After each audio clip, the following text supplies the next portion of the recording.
Artes visuales en la radio.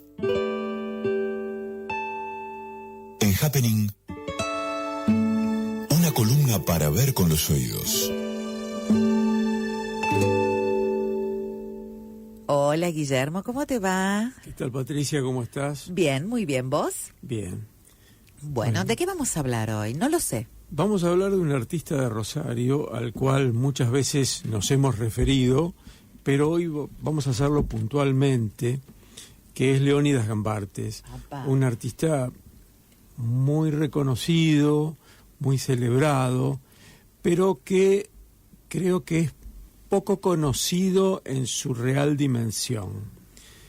Él nació en Rosario en 1909 y murió en nuestra ciudad también, donde produjo específicamente en 1963, o sea que murió muy joven, y provenía de una familia de origen norteño, de Tucumán, de La Rioja, y eso fue muy decisivo en cuanto a la orientación de sus temáticas.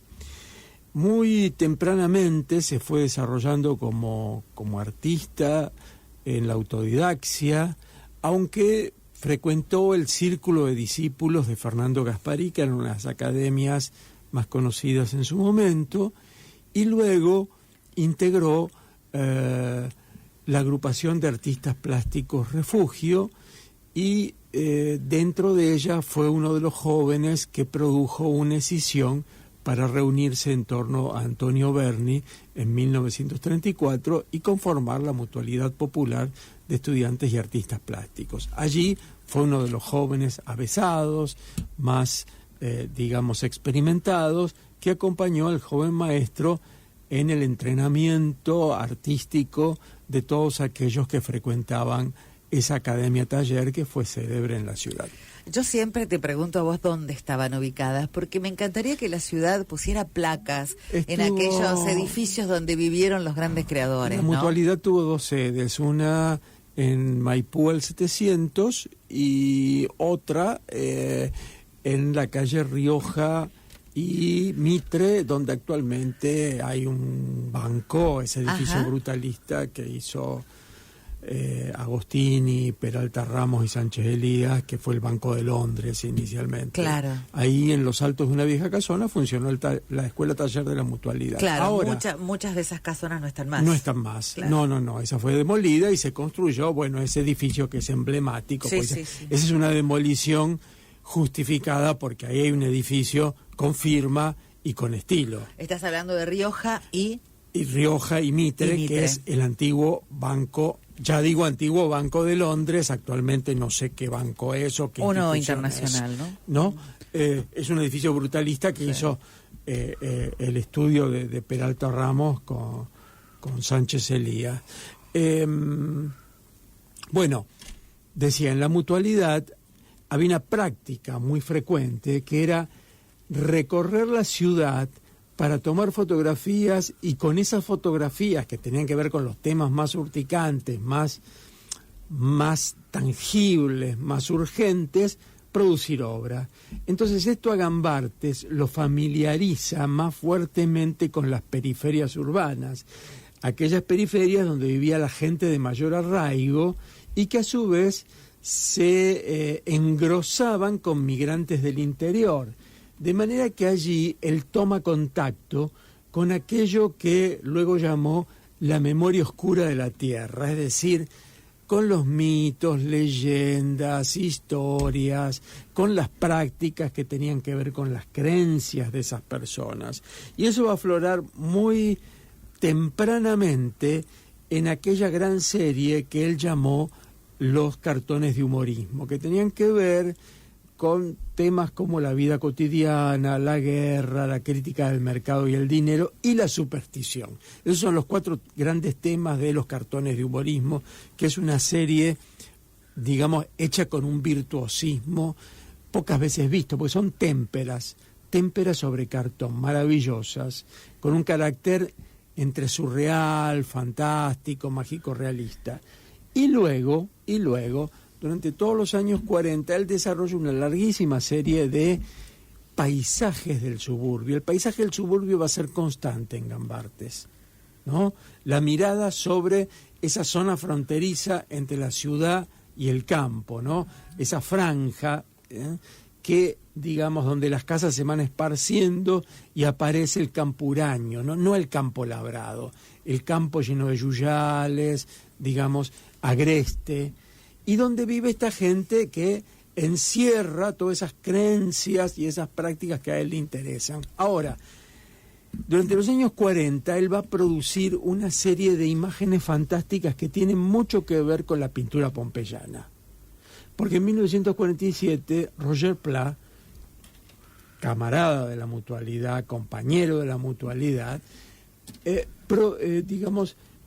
publica pintura pompeyana y se realizan conferencias sobre el tema, algo que a Gambartes lo impacta muchísimo porque era un pintor muy lector al mismo tiempo, lector de historia, de antropología, de arte antiguo, de arqueología, de psicoanálisis, de marxismo, o sea, era un personaje sumamente culto.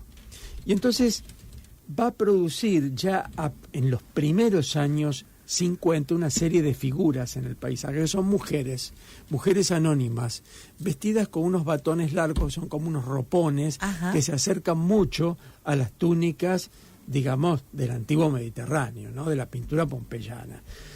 Y ahí él muestra la vida de esa gente. Son maternidades, son yulleras, son promesantes, son hechiceras, son tiradoras de cartas, son brujas, en fin. Todo el mundo ligado a la nigromancia, a la hechicería, aflora allí, y afloran los primeros payés, que es el amuleto o es el chamán, es el brujo, el payé. Sí. Las dos cosas, tiene las dos acepciones. Y ahí él lo desarrolla con una técnica que va a ser el cromo al yeso, que es a un soporte pasarle una capa de yeso y cola y luego pinturas al agua y esgrafiarlas. Entonces tiene el carácter próximo a la pintura de los antiguos cerámicos o de las antiguas paredes. Y ahí lo que hay en principio es una influencia de todo el arte primitivo, de muy diversos orígenes, de lo africano, de lo polinesio, de lo americano, del antiguo Mediterráneo.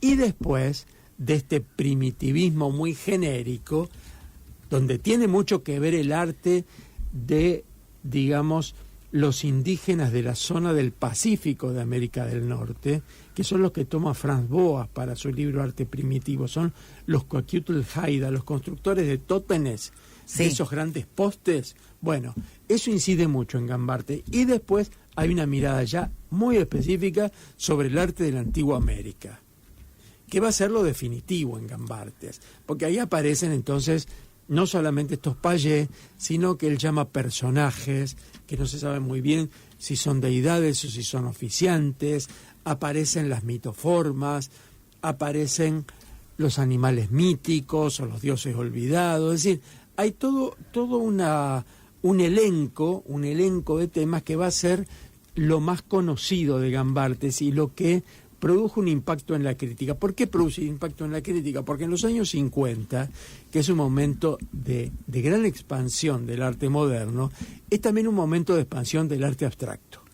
Y lo que Gambartes hace es un arte abstracto o semi-abstracto con temática americanista. Y esto es lo que impacta. En un momento de arte abstracto, un arte que reúne elementos telúricos, que es un término muy característico de los años 50, pero que además es universal. ¿Por qué es universal? Porque es un lenguaje internacionalmente válido en ese momento. Entonces, ¿qué es el abstractismo?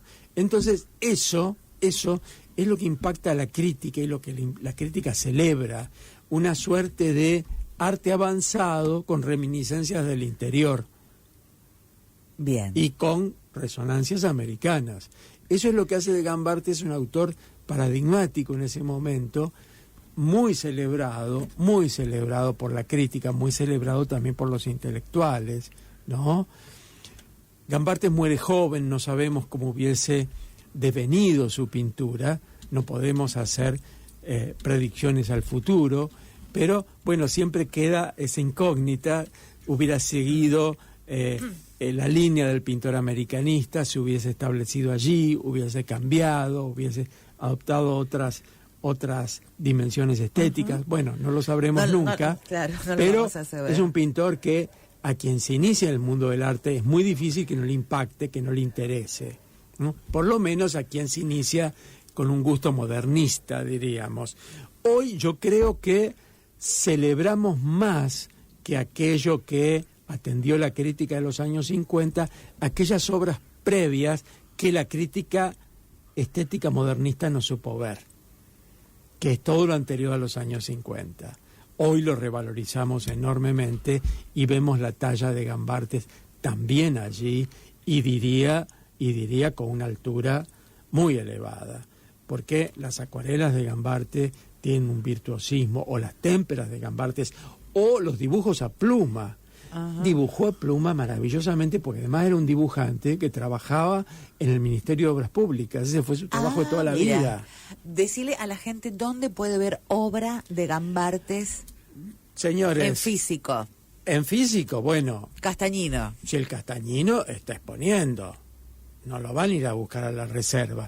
Pongan en internet Leónidas Gambarte y le va a salir para hacer dulce. Así nomás se lo digo, bien brutalmente y bien así. Qué bueno. Groseramente. Leónidas Gambarte sí le va a salir. Y les recomiendo muy especialmente leer a Guillermo Fantoni en la revista Separata. Y hay 2 artículos míos en la revista 5-6, el Centro de Investigaciones del Arte Argentino y Latinoamericano, donde está la revista Separate, que ahí tienen para mirar muchos caminos hacia Gambartes.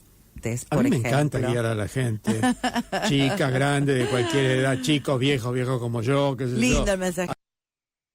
Muy lindo. Por supuesto, que alguien tome la posta. Bueno, si alguien quiere el dato, cómo entrar a la página de la revista, nosotros nos escribe y nosotros se lo... Revista Separata, les va a salir en internet muy rápidamente. Bárbaro. También. Sí. Muy bien, muchísimas gracias, Guillermo. Gracias a vos, Patricia. Hasta luego. Ya viene